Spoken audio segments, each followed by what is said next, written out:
Assalamualaikum warahmatullahi wabarakatuh. Selamat pagi semuanya. Salam sejahtera. Semoga kita sehat selalu ya untuk dapat belajar dan mengembangkan diri. Nah, kali ini Pak Chen di semester 2 setelah PTS ini kita akan langsung masuk ke sejarah, salah satu bagian di mapel IPS. Nah, pelajarannya cukup sederhana yaitu praaksara. Namun kita harus sedikit ngebut ya karena sejarah itu banyak ya. Tapi mengasihkan juga sih. Nah, kita pahami bahwasanya masa praaksara dalam bahasa Indonesia diartikan sebagai pra yaitu sebelum, aksara yaitu tulisan. Dalam bahasa Sanskerta bisa dikatakan sebagai nir leka. Nah, nir itu tidak ada, leka ada, tulisan. Jadi kita akan membahas tentang apapun kegiatan dan kehidupan yang belum ada tulisan saat itu. Nah, buktinya dari mana sih? Buktinya adalah dari benda-benda ya, dari fosil ya, dari artefak ya. Kalau fosil itu kan sisa tumbuhan atau sisa makhluk hidup yang dapat kita temui ya. Kalau proses awetnya Pacen kurang tahu ya, tapi ya inilah uniknya alam. Kemudian untuk artefak itu adalah dari art dan fact ya. Jadi fact itu kan nyata ya. Kalau art itu adalah seni ya. Jadi ini adalah benda-benda yang dapat menceritakan tentang kehidupan yang kita tidak ketahui sebelumnya. Nah, langsung di gambar selanjutnya ada gambar Sphinx, sebelahnya ada piramida. Nah, itu tentunya di Mesir, kita tahu semuanya. Nah, peradaban di belahan dunia ini berbeda-beda ya, antar negara juga berbeda-beda. Di mana di Mesir itu sudah mengenal pembangunan, mengenal tulisan itu kira-kira 3000 tahun sebelum Masehi. Jangan sekarang ini kan tahun 2022 Masehi ya, cukup lama sekali ya, berarti sekitar berapa tahun yang lalu tuh ya. Nah, 5 ribuan ya. Nah, sedangkan yang gambar kanan adalah Yupa. Yupa ada di Indonesia ya, tepatnya di Kalimantan Timur ya, di sekitar Kerajaan Kutai. Yupa ini merupakan bukti peradaban Indonesia yang mana telah mengenal tulisan di abad kelima. Singkat cerita, jadi Indonesia lebih ketinggalan lah ya untuk peradabannya. Lanjut kita ke periodisasi. Apa itu periodisasi? Periodisasi adalah pembagian waktu ya. Jadi untuk kita dapat mengetahui sejarah itu kita harus bagi antar satu waktu dengan waktu yang lainnya. Jadi kita bahasnya nggak langsung lanjut gitu. Nah, kita harus bedakan. Kita mau bahas apa sih? Oh, masa praksara. Ya sudah, kita bahas sebelum ada tulisan itu gimana sih. Kemudian masa kita langsung lanjut perang atau gimana kan enggak. Nah, kita harus bertahap. Nah, jadi periodisasi itu pembabakan waktu ya, dibagi-bagi bahas apa sesuai dengan waktu yang kita eh, batasi ya. Periodisasi tentang masa praksara ini ada 3 ya. Yang pertama adalah periodisasi geologis ya, kita akan bahas tentang bagaimana bumi itu awalnya. Kemudian periodisasi arkeologis yaitu kita membahas tentang benda-benda ya, lebih ke art ya, art kan dari benda. Kemudian yang ketiga adalah periodisasi berdasarkan perkembangan kehidupan dari manusia bertempat tinggal pindah-pindah ya. Nah, nomaden ya. Kemudian masuk dalam gua, yang perempuan meramu, yang laki-laki berburu dan lain sebagainya. Nah, lanjut, kita langsung ke periodisasi apa? Geologis ya. Nah, periodisasi geologis ini ada di gambar-gambar tersebut ya. Yang pertama itu terlihat api ya, bumi itu masih sangat labil ya, bukan perasaan tapi keadaannya ya. Keadaannya ini bumi masih sangat panas, jadi tidak bisa dihuni ya. Di sini masih zero kehidupan ya, nol kehidupan. Kemudian lambat laun bumi akan mendingin ya, nggak mungkin lah panas terus ya. Nah, Kemudian selanjutnya ada Paleozoikum. Nah, paleo itu artinya tua ya. Nah, zoe itu dari kata zoan ya. Zoan itu hewan. Nah, kum itu katakanlah waktu ya. Jadi Paleozoikum itu gambar yang hijau, gambar yang kedua itu di mana banyak sekali hewan-hewan yang belum memiliki tulang belakang. Nah, hidup di air tentunya ya. Lama-lama mereka akan loncat ya ke daratan dan akan menyesuaikan ya namanya beradaptasi. Nah, kalau Archaeum itu panas ya. Nah, nggak ada yang bisa beradaptasi di eh, api ya. Seluruhnya api nggak bisa ya. Jadi Archaeum 2.500.000 tahun yang lalu, sedangkan Paleozoikum itu sekitar 340 juta yang lalu. Nah, jadi ini tahunnya sangat-sangat dulu sekali. Kemudian yang ketiga ada zaman Mesozoikum. Nah, terlihat ada dinosaurus-dinosaurus itu ya. Nah, yang jelas mereka kan jenisnya reptil ya. Nah, jadi reptil ini banyak sekali ditemukan. Ukurannya gimana Pak? Kok persis sama cicak? Kok berdirinya persis sama ayam ya? Memang kalau ukuran ya, dulu kan memang kehidupan masih sedikit populasinya ya, jumlah yang hidup itu masih sedikit, jadi semakin besar. Kalau yang hidup semakin banyak ya semakin kecil, karena inilah proses adaptasi. Nah, yang keempat adalah zaman Neozoikum. Nah, terlihat ini ada mbak-mbak di sana itu ya.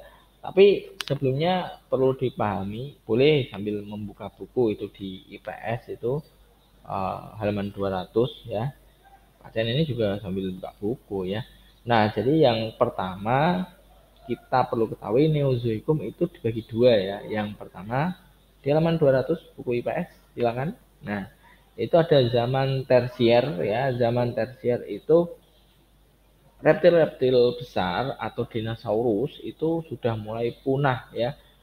Kemudian diganti oleh mamut, gajah purba ya. Ya ada hiu purba juga. Jadi prosesnya sederhana. Ada dua teori tentang kepunahan reptil besar atau dinosaurus. Yang pertama karena adanya asteroid atau meteoroid yang jatuh ke bumi sehingga menghancurkan mereka.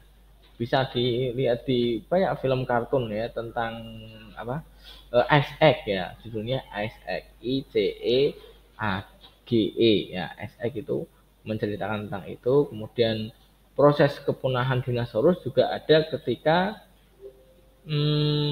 zaman es ya. Jadi semakin dari awal panas ya, kemudian semakin dingin, kemudian dingin banget lah.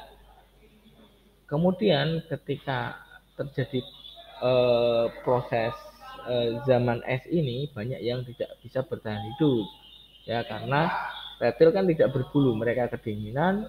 Lah ketika sudah zaman es, hancur lagi, banyak sekali yang punah karena adanya banjir bandang yang dampak dari es yang banyak mencair. Nah, seperti itu. Enggak usah dihubungkan dengan Nabi Nuh ya. Nah, itu beda lagi. Nah, kemudian zaman kuarter ini berlangsung sekitar 3 juta tahun yang lalu. Nah, ini sangat penting bagi kita karena merupakan eh, awal-awal kehidupan manusia terjadi. Jadi kalau menurut teori Darwin sih manusia evolusi dari monyet ya, tapi tidak perlu kita bahas itu. Dan memang sekarang ini ya, menurut Civitas Akademika itu kita nggak perlu menghubungkan manusia dengan monyet ya manusia ya. Nah itu eh, memang kalau dimirip-miripkan bisa mirip tapi beda ya, itu sudah tidak perlu dibahas lagi. Oke, lanjut ke periodisasi arkeologis. Nah, ada zaman batu dan zaman logam. Nah, zaman batu ini ada kata-kata paleo, meso, neo ya. Paleo kan kayak tadi, paleozoikum. Nah, namun ini membahas tentang lit. Nah, litikum itu artinya waktu berdasarkan ini benda-benda lit ya. Nah, Paleo itu tua, Meso itu muda, Paleo itu tua, Meso itu tengah, Madya ya, Neo itu muda atau baru. Kemudian Mega, jelas Mega kan besar.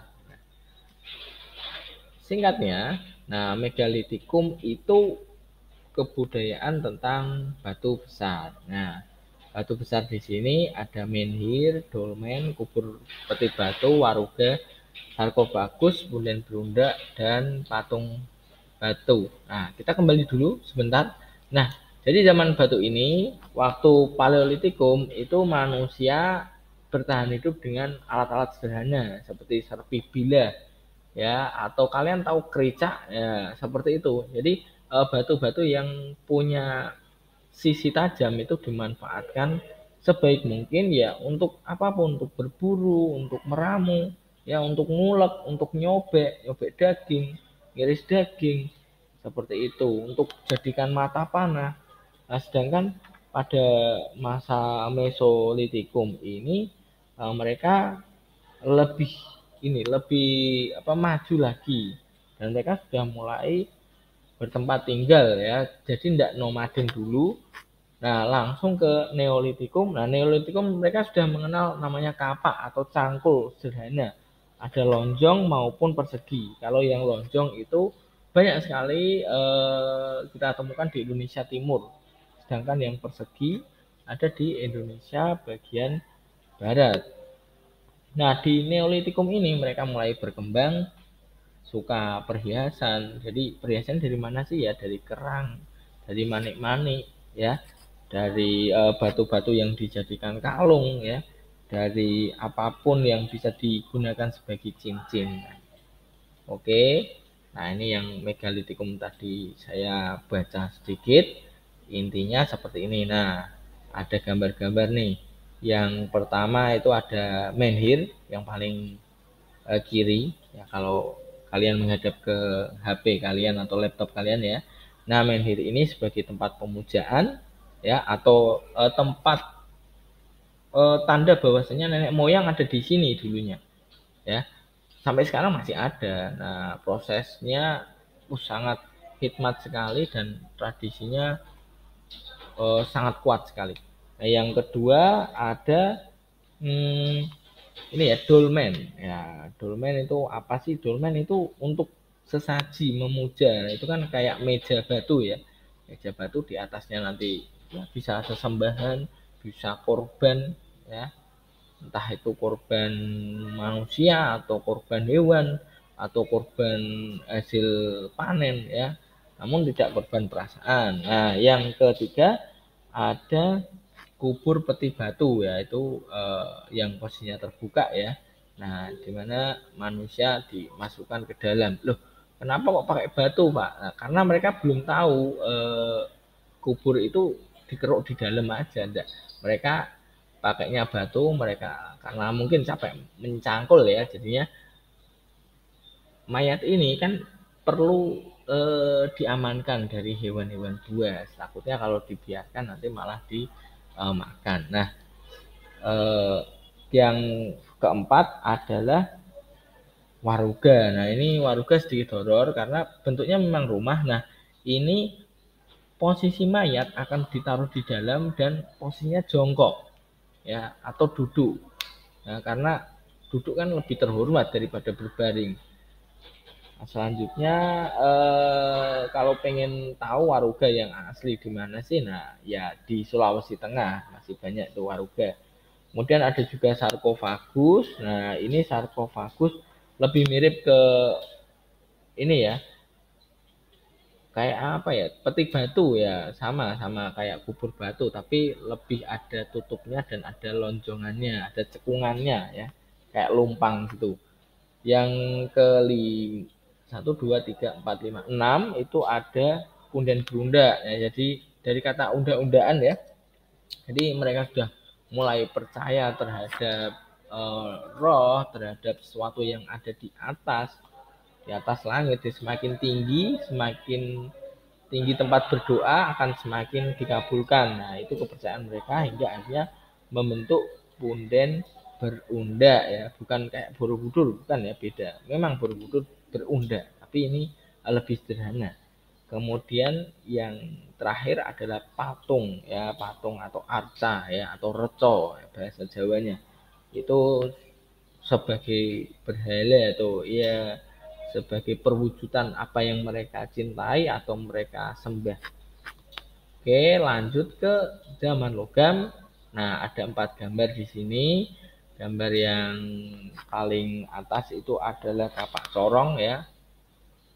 Nah, kemudian ada juga 2 gambar yang hampir mirip, tapi satu bentuknya di bawah tulisan logam ini, bentuknya lebih datar ya, itu adalah Nekara, kemudian ada Moko, kemudian yang paling pojok bawah itu adalah Candrasa ya. Candrasa itu kayak apa ya, alat untuk bertarung. Nah, ini adalah zaman logam. Zaman logam mereka mulai mengkreasikan senjata-senjata atau benda-benda yang dari logam. Oke, itu dulu. Jadi singkat cerita kita bahas periode secara geologis. Geo itu artinya bumi, dan arkeologis, ark itu artinya benda. Nah, untuk periode berdasarkan perkembangan kehidupan akan kita bahas di pertemuan selanjutnya ya. Mohon maaf, silakan untuk presentasi Pak Chen bisa diberikan saran atau kritik, tidak apa-apa ya. Saya sangat berterima kasih kalau ada yang dari saran. Mungkin ada yang seneng atau boring atau kurang apa atau kelamaan mungkin ya. Nah, karena memang kalau di kelas ya sewajarnya ya lebih lama daripada ini, tapi kalau di channelnya Pak Chen kan kalau saya persingkat 3 menit kan nggak mungkin ya. Nah, jadi silakan ya komen, like, boleh subscribe juga ya. Jadi semoga kita bisa belajar ya dengan santai dan mengembangkan diri dengan positif. Oke, sekian dari Pak Chen, sampai jumpa di pertemuan selanjutnya. Wassalamualaikum warahmatullahi wabarakatuh. Salam sejahtera, semoga sehat selalu.